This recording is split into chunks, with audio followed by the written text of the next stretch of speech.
Hello, hello. Welcome to Going Upside Down. So the name of this one is You Can Go Upside Down. I'm going to hopefully have something for everybody to get the benefits of what in yoga are often called inversion. Maybe if we go upside down too, it'll seem a little more right. So the most accessible way to get an inversion for most people, if you have some flexibility in your hamstrings, is just to do a forward fold. So it can be just folding over, and my head is below my heart. That's a big benefit of the inversion. If you're not as flexible in your hamstrings, you might be up a little higher, in which case you're not getting that benefit. But if you bend your knees so that you can do that, you can even just spend a little time here. That's a nice way to be. And of course, the classic thing, if you're feeling faint, grab a stool. You know, people always tell you to put your head below your heart, so you can just perch on the edge of a stool or a chair or whatever and do this. This is accessible to most people. So you're going to get those benefits. Another great way of doing it is legs up the wall. I've shown this in some other videos, but I'll just show it quickly here. If you have a mat that's about that wide, you would come, place your hip and your shoulder on the edge of the mat, and get your sit bones as close as you can to the wall, and then roll over onto your back and put your legs up. So this is a wonderful, simple way to get that great flow down with gravity through your legs. Another wonderful posture, which I'm going to explore a little bit more out in the middle of the room, but I want to show you my favorite way of doing it actually is at the wall, a shoulder stand. So you would get into your legs up the wall, just as I showed, and then you would bend your knees so you can get your feet onto the wall. Place your upper arms alongside you, so you're going to use them to help you lift up. And you use the leg strength and arm strength to lift you up, and then as soon as you can, you place your hands onto your low back to give yourself support there. So you can just stay just like this. The goal, or one goal, is to be getting your chest as close as you can toward your chin. So to do that, you'll think about your hips going closer into the middle of the room, away from the wall. And the way you're going to do that is maybe walk your feet up the wall a little bit, use your hands to press into your low back to lift up. So my chest just came right up in toward my chin. Then I can start using my glute muscles to straighten the line between my shoulders and my knees as much as possible. And here I'm getting so many of the wonderful benefits of shoulder stand without a lot of pressure on my neck, because a lot of the weight is on my feet on the wall. If you want to get the total upside down thing, you can leave, again, a lot of weight in one foot and just let the other leg reach up. Now, a lot of people tend, when they take one foot off the wall, to let the leg go way into the middle of the room. That's bringing a lot of weight onto your neck. You want to keep the weight as much as you can into your elbows. So keep moving your foot toward the wall until you feel the weight move into your elbows. And if someone was watching you do this, they would notice that when you feel the weight shift, that's when you're actually straight up and down or close to it. And then if you've done all that preparation and your neck feels great, then you can take both feet off the wall. And again, keep moving your heels toward the wall until you feel the weight shift into your elbows, out of your neck. So that's a wonderful, safe, step-by-step way to get into shoulder stand, but we'll explore it out in the middle of the room later so you can see it from a different angle as well. And then you move your hands out of the way, lowering down, and maybe you'll take a little break with your arms up in the surrender mode, legs resting against the wall, feeling the effects. So you could be staying here as long as you wanted to if you were doing this on your own. If you're doing this in the recorded version and you can reach your screen, you can pause it and stay here as long as you want. But I'm going to keep moving just for the sake of offering more instruction. So we'll slide the heels down the wall and then take your legs to one side. Pause there for a moment, especially if you have been there longer. Stay a little bit longer on your side and make sure you're inhaling as you come up. So one negative thing about being upside down is that if you have any issues at all with blood pressure or anything like that, that it could be that when you come upright, you feel a little dizzy, and then you don't want to lose your balance there. So be careful there. So those are the easiest, least balancy upside down poses that I can offer you. What I'm going to do now is do a little exploration headstand. So again, people who have a headstand practice and know what they're doing, you can just pop up right into it if you'd like to, or if you maybe are not quite comfortable in your headstand, or maybe you are not able to hold it as long as you would like, then maybe you can watch and pick up a few pointers. So the main thing with the shoulder stand or the headstand is that you want your base to be as much of an equilateral triangle as you can get it. A lot of people, when they put their hands down onto the floor, tend to let their elbows splay out, and then they're trying to balance on a line, which really, physics-wise, does not make things easy. So try to keep your elbows about one arm length away from each other. So you've got your equilateral triangle down there on the floor. I'll just say as an aside, I'm not going to show tripod headstand today. That's this one where you put your hands on the floor and then your head on the floor. And for a lot of people, they think that it's accessible and good to be here because it's easier to get into it. The problem is that you have no way of taking weight out of your neck. So if that's something you want to explore in person with a teacher, that's fine. I'm not saying it's something you should never do. But if someone who knows about safety can't be watching you, then I would not recommend doing the tripod headstand, even though it seems like it's easier to do, and therefore, like I can do headstand, but I don't want anyone to get hurt. So better way to do it is with arms like this. So you're going to put your arms down onto the floor, and this is step one. You just press into the floor, and you test out your strength, because it takes a lot of strength in your upper body to do a safe headstand. Then you're going to put the crown of your head so that it's down on the floor, in contact with the floor, and pull your hands in so that your hands create a little stop so you can't roll any further. So you're getting that nice support there. Again, you can press into the floor, see how strong you feel. Then the next step is you tuck your toes and just lift your knees off the floor. That's putting a lot more weight into your arms. Hopefully not too much weight into your head, because you're using your arms doing this action, pressing. Here I'm pressing up. When you're upside down, of course, you're pressing down into the floor. So it's all these muscles here, that pressing, that's going to keep your neck safe. So you've lifted your knees off the floor, and maybe you're just working here and pressing your arms onto the floor, trying to build the strength and build the feeling of safety. If you're fine here, you'll walk your feet in closer so your hips start to come right over your head. Now this is the moment of no return here. This is the crucial moment. When you take your feet off the floor, if you are coming along with me, please stop and watch this one little move. So come down off your head if you're on it. You're going to bring your feet in as quickly as you can toward your butt. So just right in there like that. That's the whole crux of being able to do this out in the middle of the room, if you can get to here. Once you're here, as long as you have the strength in your upper body, which we've already tested, so you shouldn't be here if you don't have that confidence, then you just slide your legs up and keep pressing your forearms into the floor to keep your neck from taking all the brunt of the weight. So I'm going to show that again. What I did not do is I did not let my legs go way out in space like this, because that makes it really hard. You're just going to bring your heels up really quickly and close, and then up you go. Now, of course, this can also be done at the wall. If you're going to use the wall, I recommend you stay a little bit away from the wall so that you don't go up and immediately use the wall for balance. The ideal way to progress is the wall is there in case you start to actually tip over, and then it stops your tipping. But you don't get in the habit, again, ideally, fine if you do, where you would be just kicking your feet up and whacking into the wall, because then your brain will get used to that and you'll never be able to do it out in the middle of the room. The benefits of being upside down, wherever you are. So,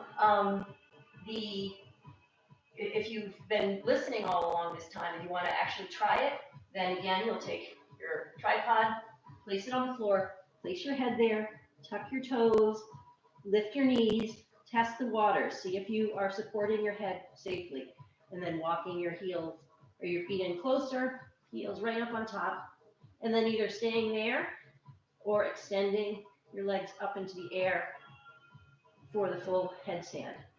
Now to come down, I should have said this before, you're going to do the exact same thing, reaching your heels in close and keeping your knees tucked in toward your chin, landing down on the floor. And whenever you are done, you will spend a few moments in a child's pose, letting your blood pressure regulate before you come up to the vertical position, avoiding any lightheadedness or dizziness. So you can do headstand for as long as your neck is comfortable. If you do it this way and you keep practicing it this way, you'll build up enough strength in your body that you can comfortably stay upside down for many, many minutes, getting a lot of great benefits from the calming effects of being upside down, the energizing effects of being upside down. So I'm now going to move on to what for many people is considered a more advanced inversion of forearm balance. The thing about forearm balance is that it's kind of harder to get into, but it's easier to maintain the balance than a handstand, which we'll play around with in a little bit. So with forearm balance, and this I would definitely recommend you do at the wall. I'm just going to show you out in the middle of the room, but I would have you do it at the wall. If you were doing it at the wall is like here, you want to have your hands a good, 6 inches away from the wall. You don't want to be too close.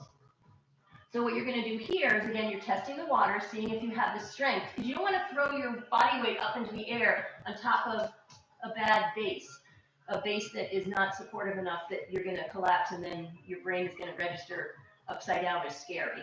So you want to make sure that you're strong enough.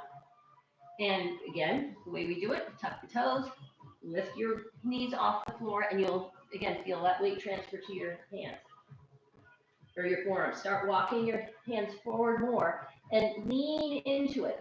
See how you feel. So again, maybe you're staying right here with your feet on the floor and you're just working on the sense of building strength in your upper arms if you care to learn the forearm balance pose. If you are going to go further because you feel strong enough, you'll gaze down at the floor, gives you a little sense of balance extra, and then you'll just start to lift one leg up. Again, seeing how that feels, and just start to kick off the floor. So maybe this is all you do. If as you kick, one of your feet gets closer to the wall, then you can let it perch against the wall and then bring the other leg up. So you're breathing here and then coming down again, taking a little rest in a pose that's going to allow you to regulate again before you come up to vertical. Coming up. If you played with that, we're going to do it one more time, and you're either going to, once again, just work on building the strength in your forearms, or if you're going to start kicking, you're going to try kicking with the other leg. It's going to feel really funny, especially if you have a long-standing forearm balance practice and you never kick with the other leg, it's going to feel really funny. But to avoid that, if you're just starting, then every time you practice, try kicking with the other leg, and then it'll be even all throughout. So once again, forearms on the floor. And one thing I should say, which I should have said before, is that ideally your arms are parallel like this, but I know that some people's shoulders are not working that way, so your arms have to be a little more like this. That is fine. In fact, some people practice forearm balance with their hands like this. I feel like it gives a little more stability, because in the same way, you don't want the 2 points in your headstand, you want 3. That if you can have 4 points with the forearm balance like this, and then you have a lot more control over your balance. So if possible, you're here. And whatever leg you kicked up with before, and if you're not sure, just try one, and it'll either feel right or wrong. So you're going to use the wrong leg now. And again, gazing at the floor, and just start to lift one foot off the floor, let the other one kick up, and you just play with that. Maybe your foot goes up toward the wall, and then you let the other one join it. Breathing there. So again, with this nice base of 4 points on the floor, I can stay here for a long time as long as my strength holds out. But the balance part is much easier than headstand. So now come down whenever you are ready. Again, spending a few moments in a child's pose. Breathing. Coming up when you are ready. So the little 15-minute warm-up to this that I did was espresso yoga, kind of giving you a bunch of energy. You might notice that these upside downs are a great way to just get instant energy too. So if you have the ability to do it, somewhere If you're working at your desk all day here at home and you go over to a wall and try kicking up a few times, you might notice that it's just as good as a little shot of caffeine. All right, so now we are going to play around with handstand.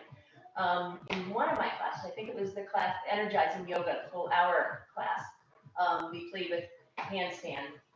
And the way I do it is, I'm not going to move over to the bench there, but here, I'm going to bring this over. So if you have some kind of bench or chair or couch or something that you can use to kneel on, then you'll come to the edge of it. And we're going to do the exact same thing that we've done on the headstand and the forearm balance, which is testing the strength. This time you'll lean over and put your hands on the floor. Now you might be noticing that just like this, I'm getting a lot of the benefits of a handstand, just like this. So if you do not feel like you have the strength to go further, then just stay here. Making sure that your hands are far enough away from the support so that when you come up, you're all stacked up. If you get too close here, then you'll start to feel like you're tipping over. And if your hands are too far away, you won't be able to reach. So kind of maybe 1.5 feet away. Okay, so you're here. Maybe this is your perfect handstand. Or you can lift your knees up off the cushion, and now a lot more weight is transferred to my arms. Maybe you're just sitting here thinking about pressing the floor. And now, if I'm going to go further, then I'll continue just like before, walking my hips closer and closer over. Now I'm all stacked up. If your hamstrings aren't super open, then you'll have to have bent knees here, totally fine. So you're either staying here or starting to take one leg up, creating a line. And I'm going to recommend, if you're doing this on your own at home, that you do not put both legs up in the air out in the middle like this, but take the other one up. Again, you're building strength, testing your strength, seeing how it goes. Wonderful. And then back you go. And as always, little child's pose, so you can shift if you're on a couch or something longer like that. And spend a little time letting your blood pressure equalize, letting your heart rate calm, and then coming up. So now, if you've tested and you have passed the test such that your arms feel like they could support you playing around with at the wall, then you can play at the wall. And we'll do the exact same thing that we did with the forearm balance, just starting with one leg lifting off the floor a little bit at a time, maybe kicking up the other leg if everything feels like it's good to go. So you can, in a lot of yoga traditions, they have you start at the wall with your hands and your feet both at the wall, kicking up like this. And that's a great way, especially if you are working with the upper body strength. Maybe you're coming up all the way. But if you feel comfortable doing that, getting your legs up all the way, because now I'm kicking with the other foot. So if you feel like you're just playing around with kicking, then I like the idea of having your hands on the floor and you just kick up. But if you are somebody that's going to go to the next level, where you are kicking up both legs all the way toward the wall, it might feel a little easier to have your hands up in the air, you come forward, and as your hands go down, the foot comes up. It gives you a little momentum, and it also gives you opportunity. My gymnastics days, the way we taught handstand was, you put yourself in the position you want to be when you're upside down. So I'm pressing my hands, can't see it, but pressing my hands up toward the ceiling as though I was in a handstand, creating the long line. And you'll notice that for most people, when they take their shoulders or their arms up overhead, to get your shoulders straight up and down, you have to take a big arch. So a lot of times people end up in their handstand in a big arch. And then what you want to think about is contracting your front muscles so that that line opens, straightens out. Okay, so if you're upside down and you're like this, I would be encouraging you to lengthen the mid-body like that. Okay, so you want to be with your nice long line, not arching as much as possible. And you would tip over, keeping that long line, let your leg come out, and then like a seesaw, tipping it. So again, you don't have to create it once you're up there. You're already in that position and coming down. And then you can try it with the other leg, coming forward. Again, you would be doing this at the wall or maybe out in the middle of the room, as long as you're not worried about tipping over. And of course, I should have said that you should make sure that there's nothing around you, that if you do tip over, you're going to break anything, your body or anything in the room. So we worked on just simple inversions, going upside down in a forward fold. We worked on legs up the wall. I showed you the shoulder stand at the wall. We've done forearm balance at the wall or in the middle of the room, handstand at the wall in the middle of the room. And now I'm going to show you the shoulder stand out in the middle of the room. Now there are, excuse me, I'm going to grab a cushion. There are many yoga traditions where you would never, ever, ever do shoulder stand unless you had some kind of cushioning that's going to lift your shoulders up off the floor so there's a little more space for your neck. I feel like it's fine for me personally, but you know, you have to take care of yourself to do shoulder stand without the cushion, but I'm going to show it with the cushion. And I'm also going to show it with a strap to give you the full deal. So what happens when you do shoulder stand is that a lot of times your elbows flare out. So actually, you know what, I'm going to show you first without the cushion, in case people don't have a cushion.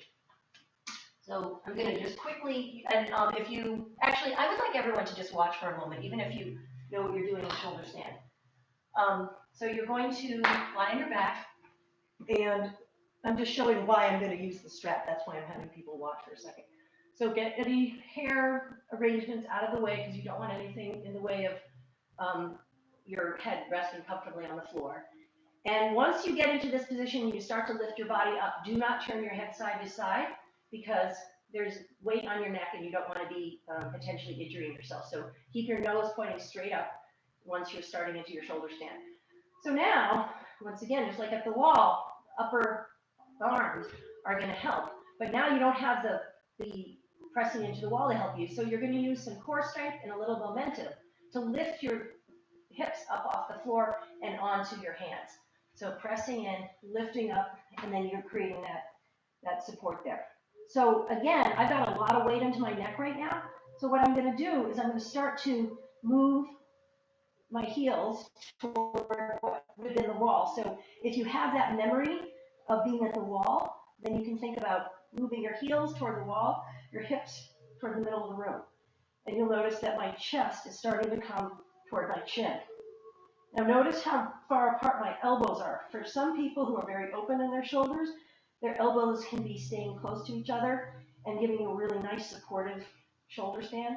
That's where the strap comes in. My arms tend to slide. So here's one version of shoulder stand that you can be in. Another adaptation that I like to do, and this is accessible to people who can do plow pose comfortably. So plow pose is when your toes come over all the way over your head and touch the floor. If they're touching the floor such that now there's not a ton of weight in your neck, then one thing I like to do is kind of like when you're in bridge pose, clasping your hands, lifting one shoulder, tucking it under, and this way you get a really great base for your shoulder stand. Now, if you've never done this before and you try it, I think you'll be delighted to try it this way, if you are comfortable in plow pose.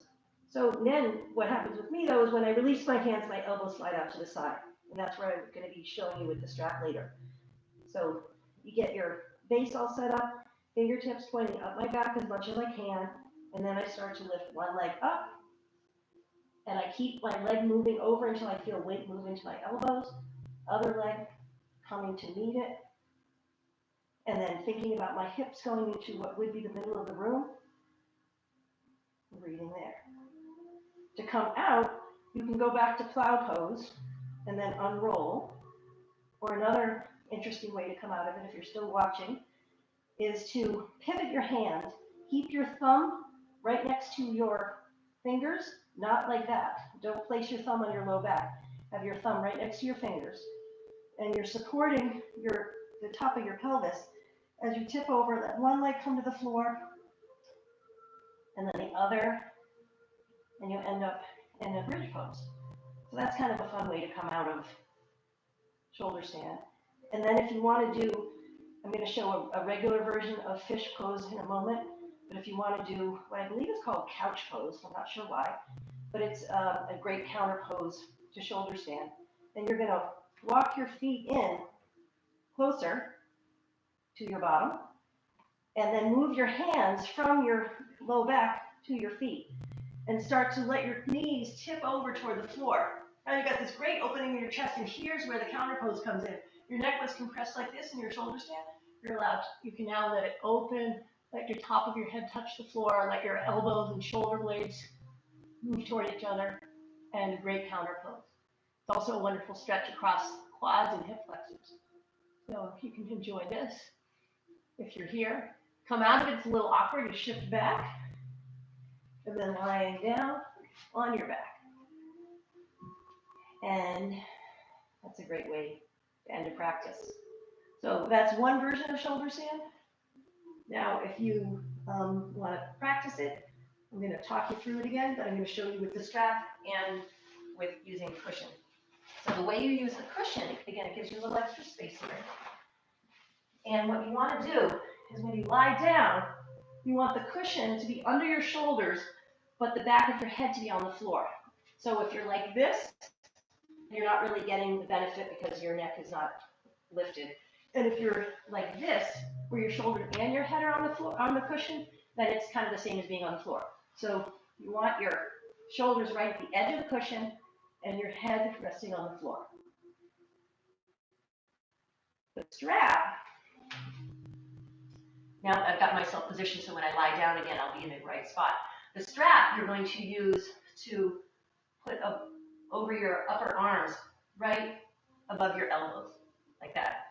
And I'm going to pull the strap so that my forearms are about the same distance apart as my shoulders.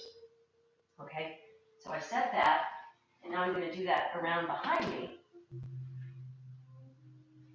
It's a little awkward, but okay, so now I've got my elbows around shoulder distance apart. I'm seated on the cushion so that when I roll back, my shoulders will be in the right spot.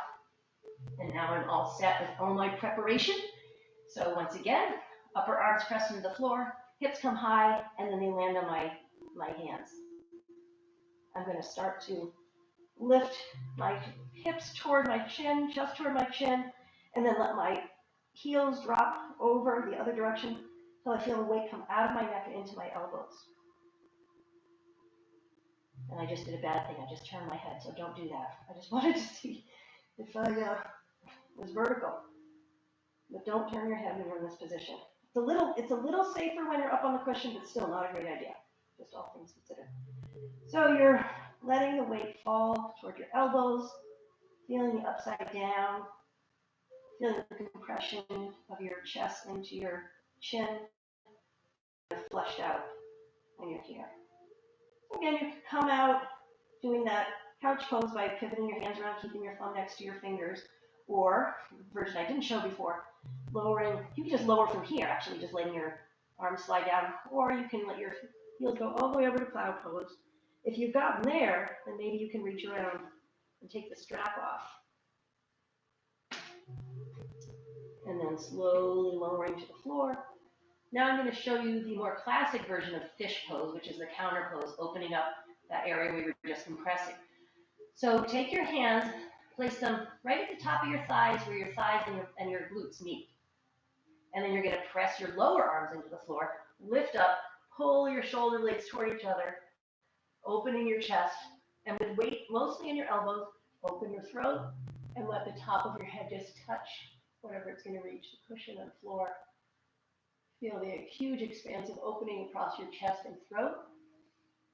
In this one, you don't get that quad and hip flexor stretch, but you're getting the benefit of counter pose to the compression around your throat. A few breaths there. And at some point, you press into your forearms, lift your head, slide yourself back onto the cushion. And again, a wonderful way to end a practice, and you're ready for the relaxation. So thank you for joining me for inversions. And if you are wanting a real treat, you'll stick with me for my 15 minutes of hands and feet, which are, I call it the gateway to the body. In acupressure techniques, when you touch different points on your hands and feet, you do much more than just massage your hands and feet. So if you want to join along for the ride, come along. Otherwise, thank you very much for being with me, going upside down in this upside down world.